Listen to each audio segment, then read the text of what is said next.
अस्सलाम वालेकुम। आज हम जिस टॉपिक के बारे में बात करेंगे LLB part 3 law of torts हमारा सब्जेक्ट है और इसमें हमारे पास टॉपिक है डेफेमेशन। ठीक है, हम डेफेमेशन के टॉपिक को थ्रू आउट हम लोग जिस तरह मतलब पेपर में आ सकता है, इसके एसेंशियल्स आ सकते हैं, काइंड्स आ सकते हैं डेफेमेशन के लॉ ऑफ टॉर्ट्स में, और इसके जो डिफेंसेस हैं वो आ सकते हैं, इसके एसेंशियल्स आ सकते हैं। ठीक है, तो हम लोग इसको देखेंगे कि बारी बारी हम सब चीज़ों को देखेंगे। सबसे पहले हम डेफिनेशन को देखेंगे। डेफेमेशन क्या होती है?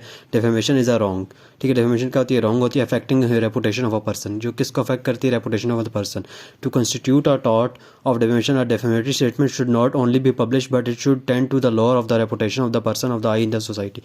अब अगर आपने टॉर्ट में जाना है डेफेमेशन में, किसी की डेफेमेटरी स्टेटमेंट अगर किसी ने दी है तो उसको अब आपने देखना है कि डेफेमेटरी स्टेटमेंट जो है वो सिर्फ पब्लिश नहीं होनी चाहिए, पर उसने अफेक्ट किया हो किसको? अगले बंदे की रेपुटेशन को भी अफेक्ट किया हो। ये ना हो कि सिर्फ वो आई ऑफ सोसाइटी में जो बंदा है लोगों की नज़रों में वो गिरा हो, उसकी जो रेपुटेशन है वो उसकी रेपुटेशन कम हुई हो।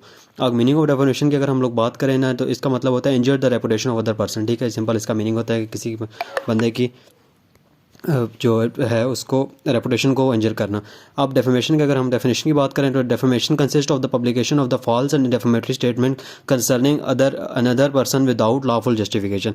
अब डेफेमेशन क्या होती है कि पब्लिकेशन होती है फॉल्स डेफेमेटरी स्टेटमेंट की, किससे कंसिस्ट करती है? ठीक है, कंसर्निंग किसे? अनदर पर्सन कंसर्न करती है कोई, और उसके अलावा उसके ऊपर कोई लॉफुल जस्टिफिकेशन नहीं होती कि मैंने क्यों किए। अब काइंड्स की अगर हम बात करें तो एक दो तरह का लेबल और स्लैंडर। ठीक है, अगर हम लेबल की बात करें तो libel is the publication of false statement. ये पब्लिकेशन होती है, ठीक है, किसकी? फॉल्स स्टेटमेंट की, डेफेमेटरी स्टेटमेंट की, इन सम परमानेंट, और ये होती है परमानेंट फॉर्म में होती है, form tending to injure the, और ये इंजर करती है रेपुटेशन ऑफ। अगर इसमें अब राइटिंग में होती है, प्रिंटिंग में होती है, पिक्चर होती है, ऑनलाइन पब्लिकेशन, कार्टून वगैरह जो लोग बनाते हैं। स्लैंडर की अगर हम बात करें, slander is a false defamatory statement, verbal and oral statement. ये वर्बल किसी से मुंह से अगर किसी की आप डेफेमेशन करते हैं वो आपने लिख के की है, पब्लिक की है। ठीक है, जैसे वर्ड्स होते हैं, कमेंट्स होते हैं, टीवी वगैरह पे लोग बैठ के किसी को बात कर रहे होते हैं, तो वो डेफेमेशन में वो ओरल होती है और वो रिटर्न होती है। लेबल रिटर्न होती है। अब इसके दोनों का हम डिफरेंस देखेंगे। लेबल क्या होती है? रिटर्न होती है, और ये एड्रेस करती है आइज़ को। ठीक है, हम इससे पढ़ सकते हैं। जो स्लेंडर है वो स्पोकन वर्ड्स होते हैं, और ये इसको एड्रेस करते हैं ईयर्स को। लेबल को अगर हम लोग देखें ना, लेबल जो है वो परमानेंट फॉर्म में होती है। लेबल एक परमानेंट, बिल्कुल परमानेंट फॉर्म में लिखी हुई होती है, आपको पता होता है। बल्कि जो स्लेंडर है वो टेम्परेरी फॉर्म में होती है, क्योंकि अगर आपने किसी की बात एक बार सुन लिया तो फिर उसके बाद ख़त्म हो गई। ठीक है, अब लेबल की अगर हम बात करें, लेबल के खिलाफ आप दोनों क्रिमिनल और सिविल एक्शन दोनों कर सकते हैं। सिविल लॉन्ग है, आप क्रिमिनल कोर्ट में भी जा सकते हैं और सिविल कोर्ट में भी जा सकते हैं। सिविल केस भी कर सकते हैं और क्रिमिनल भी कर सकते हैं, बल्कि सिलेंडर में आप सिर्फ सिविल केस कर सकते हैं। ठीक है, लेबल जो है ना, लेबल में लेबल जो एक्शनेबल पर से नहीं है। इसका मतलब क्या होता है एक्शनेबल पर से? कि means a person can take action without proving damage. अब लेबल में बंदे को ये नहीं प्रूव करना पड़ता अदालत में कि मुझे डैमेज हुआ है। ठीक है, ये प्रूव नहीं करना उसने, सिर्फ वो जा सकता है कि मेरी डिफेमेशन हुई है। हालांकि पर जो स्लेंडर है ना, उसमें एक्शनेबल पर से नहीं है, उसमें आपको प्रूव करना पड़ता है कि आपको डैमेज हुआ है, आपकी रेपुटेशन को डैमेज हुआ है। अगर हम लोग एसेंशियल्स की बात करें डेफेमेशन के, सबसे पहले है स्टेटमेंट मस्ट बी डेफेमेटरी। अब जो स्टेटमेंट बोली गई है ना वो डेफेमेटरी होनी चाहिए। अब ये नहीं होना चाहिए कि किसी बंदे ने कोई ऐसी स्टेटमेंट बोल दी तो आप कहें जी the statement must be defamatory, the words use in definition must be defamatory in nature. उनकी जो है ना स्टेटमेंट के जो वर्ड्स यूज़ किए वो डेफेमेटरी होने चाहिए, and in their ordinary and natural meaning में, और अपने वो होने चाहिए। और reputation must be affected by those words. ठीक है, जो रेपुटेशन है ना उन वर्ड से अफेक्ट होनी चाहिए। अगर हम एग्जांपल की बात करें कि एक बंदा ट्रेन में सफ़र कर रहा था, ठीक है, एक जब वो टीसी आया, ठीक है, जो टिकट चेकर होता है, टिकट चेकर ने कहा कि हमें लगता है कि आपके पास टिकट नहीं है। ठीक है, तो वो उसने उन्हें टिकट दिखा दिया और उसके उनके ऊपर केस कर दिया। अब कोर्ट ने क्या डिसाइड किया? कोर्ट ने डिसाइड किया कि नहीं, ये डेफेमेटरी स्टेटमेंट नहीं थी। उन्होंने एक अपना सस्पेक्ट सिर्फ शो किया कि हो सकता है कि आपके पास टिकट ना हो, तो ये इसमें बात कही गई है कि ये इसमें। दूसरे की अगर हम बात करें, statement must be refer to plaintiff.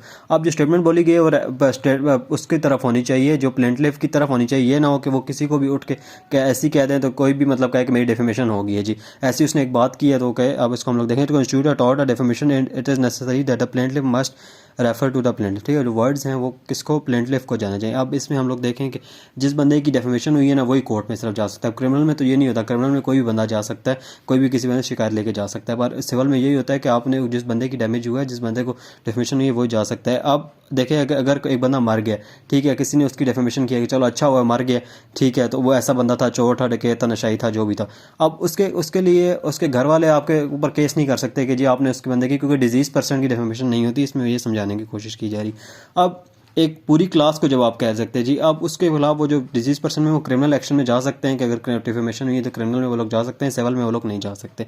अगर हम लोग अगर एक पूरी क्लास को, जैसे हम कहें जी डॉक्टर सारे चोर हैं, ठीक है। अब कोई भी एक डॉक्टर उठ के तो नहीं कह सकता जी उन्होंने जी मेरी डिफेमेशन कर दी है, ठीक है। अब ये आपको या आप सारे कहोगे जी सारे टीचर ये करते हैं या ये करते हैं। अब एक आप ओवरऑल एक पूरी क्लास को बात कर रहे हो, आप कोई भी एक बंदा उठ के आपको नहीं कह सकता जी मेरी डिफेमेशन हो गई है, ठीक है। वो डिफेमेशन की स्टेटमेंट में नहीं आएगी क्योंकि वो डायरेक्टली रेफर नहीं हुई प्लेंटिफ को। अब स्टेटमेंट मस्ट बी पब्लिश्ड। अब तीसरा जो इसमें एसेंशियल है, the words of the defamatory statement must be publish to more people know about the. अब ये नहीं हो कि एक कमरे में आप दो बंदे पे खड़े हैं, एक ने दूसरे को गालियाँ दी हैं तो इसका, या किसी ने फ़ोन करके किसी को गालियाँ दी हैं, ठीक है, तो वो डिफेमेशन उसकी हो गई है, उसकी वहीं पे उसकी और लोगों को अगर पता चलेगा तो तब वेयर द प्लेंटिफ। अब जहाँ पे प्लेंटिफ जो है ना पब्लिश कर देता है किसी स्टेटमेंट को तो एक्शन वहाँ पे लाइज नहीं होता। डिफेंडेंट की तरफ से ये हमेशा जो है पब्लिश होनी चाहिए, ये ना हो कि प्लेंटिफ ही किसी को बताया कि जिसने मुझे इस तरह कहा है तो फिर बाद में कहा जी मेरी डिफेमेशन हो गई, लोगों को पता चल गया, ऐसे नहीं होता। अब रेमेडी अगर हम लोग बात करें कि डिफेमेशन में क्या क्या रेमेडी हो सकती है, रेमेडी इंजंक्शंस भी हो सकती हैं कि कोर्ट इंजंक्शन भी सूट फाइल इंजंक्शन का भी कर सकता है और डैमेजेस के लिए भी कर सकता है, कोई इंजंक्शन भी लग सकती हैं और डैमेजेस वगैरह भी दिए जा सकते हैं कि। अब उसके बाद हम लोग डिफेंसेस देखेंगे डिफेमेशन के। डिफेमेशन में क्या क्या बंदे को डिफेंस मिल सकते हैं। अब जो डिफेंडेंट बंदा होगा जिसको डिफेमेशन, जिस पे केस कर दिया गया कि इसने डिफेमेशन की है, तो अब वो क्या क्या डिफेंसेस ले सकता है इसमें। अगर वो क्या कर, if the statement is true and correct it would be complete defence, ठीक है। अब वो कहे कि जो मैंने स्टेटमेंट कही है वो बिल्कुल ट्रू है, बिल्कुल ठीक है जी मैंने स्टेटमेंट कही है, इसमें कुछ भी ऐसा फॉल्स स्टेटमेंट नहीं है, जो बिल्कुल ट्रू स्टेटमेंट है जो मैंने इस बंदे के खिलाफ कही है, तो उसको एक डिफेंस मिल जाएगा। The truth must be prove by the defendant, ठीक है। डिफेंडेंट ने प्रूव करना है कि मेरी जो बात है वो सच है। अब इसकी एग्जांपल को देखेंगे, अहमद को एक दिन की जेल होती है, ठीक है, किसी भी ऑफेंस में उसको एक दिन की जेल होती है। असलम लोगों को बता दिया कि यार इसको ना इस तरह हुआ है कि इसको जेल हुई थी एक दिन के लिए, तो वो डिफेमेशन का केस कर देते हैं असलम के ऊपर, ठीक है। असलम आप कोर्ट में जाकर ये कह सकते हैं कि यार इसको जेल हुई थी, मुझे पता है, आप पूछ सकते हैं, आप चेक करवा सकते हैं, इसको जेल हुई थी, तो मैंने जो बात की है वो स्टेटमेंट, वो अपनी स्टेटमेंट को साबित कर देता है कि जो मेरी स्टेटमेंट थी वो सही है, तो उसमें उसको जस्टिफिकेशन और ट्रुथ का जो है ना उसको डिफेंस मिल सकता है। अब इसकी जो दूसरी एक है ना, दूसरा एक डिफेंस होगा उसमें होगा फेयर कमेंट का, ठीक है। जो आपने कमेंट किया वो फेयर है, वो पब्लिक विल के लिए, ठीक है। Another defence on the action of defamation is the fair comment. अगर आपने कमेंट किया किसी भी बात पे आपने कमेंट किया, ठीक है, तो आपका कमेंट फेयर है, ठीक है। उसमें आपका उसमें defamation defendant have to prove that the comment is good faith. Comment जो है वो गुड फेथ में मैंने किया, ठीक है। Comment must be in limits, ठीक है। लिमिट्स में अनलिमिटेड ये ना हो कि आप किसी को कमेंट्स में किसी को, जैसे आप यूट्यूब वगैरह पे कमेंट करते हैं तो ये, या मतलब आप किसी फेसबुक वगैरह पे कमेंट करते हैं, इसमें ये नहीं कि आप बहुत बुरा भला कहें। अगर आप नॉर्मली अगर कोई बात करते हैं तो उसमें कुछ नहीं। अब एक बंदे ने वीडियो डाली यूट्यूब पे, ठीक है, और एक बंदे ने नीचे उसके ऊपर कमेंट किया, दूसरा बंदा उस पर कमेंट करता है कि यार वीडियो वेस्टेज ऑफ टाइम है, ठीक है, इसमें कुछ भी इन्फॉर्मेटिव नहीं है, ठीक है। अब जब वो बंदा ये बात करेगा ना तो ये डिफेमेशन में नहीं आएगी क्योंकि उसने, अब वो इस चीज़ को अगर प्रूव कर दे कि यार मैंने जो बात की, ठीक है, मैंने जो बात की है वो पब्लिक विल के लिए की है, ठीक है, और पब्लिक के लिए की है ताकि लोगों का टाइम वेस्ट ना हो, ठीक है, वो साबित कर दे, तो इस पर भी अगर उसने फेयर कमेंट का उससे प्रिविलेज, वो फेयर कमेंट का उसको डिफेंस मिल सकता है। अच्छा, प्रिविलेज की अगर हम बात करें ना, privilege is also a good defence, ठीक है। प्रिविलेज आप देखिए, प्रिविलेज एक अच्छा डिफेंस है, ठीक है, इन टॉर्ट ऑफ डिफेमेशन। अब प्रिविलेज होता है क्या, मतलब किसी को इस्तिस्ना दे दी जाती है, जब प्रिविलेज इसको ये इस्तिस्ना है इस चीज़ से। Privilege means that a person stand in such a relation to the facts that the justify. अब उसका कुछ ऐसा रिलेशन हो उसका फैक्ट्स के साथ कि अगर वो उस पर बात करेगा तो उसको कुछ नहीं कहा जाएगा, उसको प्रिविलेज दी गई है। दो तरह की प्रिविलेज होती है, एब्सोल्यूट प्रिविलेज और क्वालिफाइड होती है। एब्सोल्यूट में आप देखें, जैसे किसी बंदे को एब्सोल्यूट प्रिविलेज दे दी गई है कि यार ये जो बंदा जो भी बात करेगा इसको कुछ भी नहीं कहा जाएगा, ठीक है, नो एक्शन, ठीक है, उसके खिलाफ कोई एक्शन लिया जा सकता है टॉर्ट में, तो उसके वो जैसे पार्लियामेंट्री प्रोसीडिंग। अब पार्लियामेंट्री प्रोसीडिंग के अंदर देखें MNA MPs वगैरह किसी को जो कुछ मर्जी कहते रहे, ठीक है, उन पे कुछ भी लायबल नहीं होते, वो किसी भी टॉर्ट में नहीं जाते, उनकी डेफेमेशन में नहीं आते। अब जुडिशल प्रोसीडिंग, अब जजेस साहिबान अगर कुछ भी अगर कहते हैं, ठीक है, तो जजेस अगर जज होते हैं अगर उसके अंदर प्रोसीडिंग के अंदर अगर कुछ कह रहे हैं किसी बंदे को, तो वो कुछ भी उसमें डेफेमेशन नहीं है। मिलिट्री प्रोसीडिंग वगैरह जिस तरह होती है, मतलब।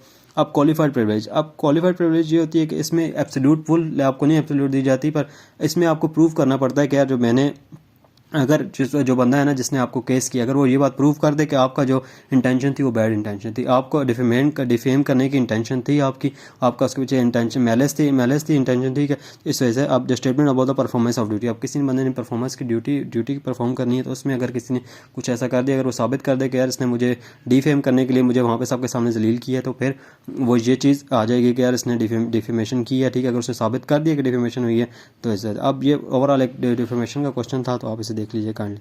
Thank you very much.